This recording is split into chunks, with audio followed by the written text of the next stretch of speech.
సప్తవ్యసనాలు ఏమిటి? కర్ణునకు అనేక శస్త్రాస్త్ర రహస్యాలను ఉపదేశించిన మహాత్ముడెవరు? పరశురాముడు. ఉత్తర గోగ్రహణ సమయంలో ఏ అస్త్రంతో అర్జునుడు కౌరవులను వశపరుచుకున్నాడు? సమ్మోహనాస్త్రంతో. అజ్ఞాతవాసానంతరం పాండవులు ఏ పట్టణాన్ని విడిదిగా ఎన్నుకున్నారు? ఉపప్లావ్యమును.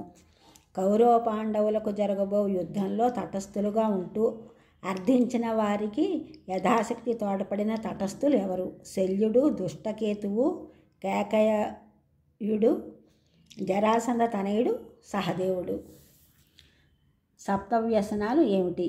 స్త్రీలౌల్యము, జూతము, మద్యపానము, వేట, వాక్ పారుష్యము అంటే పరుషంగా మాట్లాడడం, కఠిన దండనము, వృధాధన వ్యయము.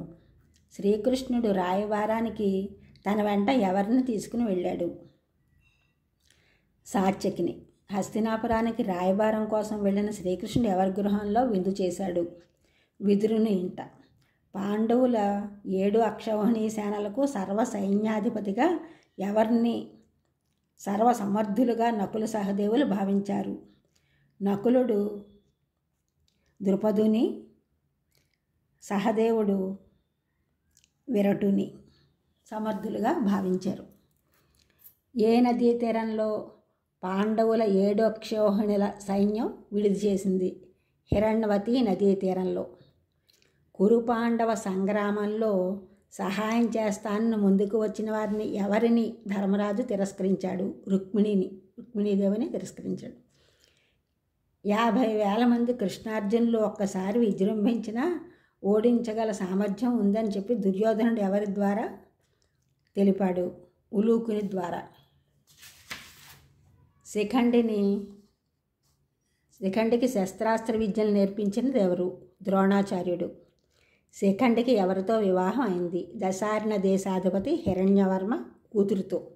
శిఖండికి తన పురుష రూపాన్ని సమర్పించినది ఎవరు? స్థూణాకర్ణుడు అనే యక్షుడు. విరాటరాజు భార్య ఎవరు? సుధేష్ణాదేవి. అజ్ఞాతవాస సమయంలో ఉప పాండవులు ఎక్కడ ఉన్నారు? ద్వారకలో. భీమసేనునితో సమాన శక్తి సంపన్నులు ఎవరు? సింహబలుడు, శల్యుడు, బలదేవుడు. సాగర తీరంలో 6,000 మంది దైత్యులను అర్జునుడు జయించినప్పుడు ఇంద్రుడు ఇచ్చిన బహుమతి ఏమిటి? దేవదత్తము అనే శంఖము, మాణిక్య కిరీటము.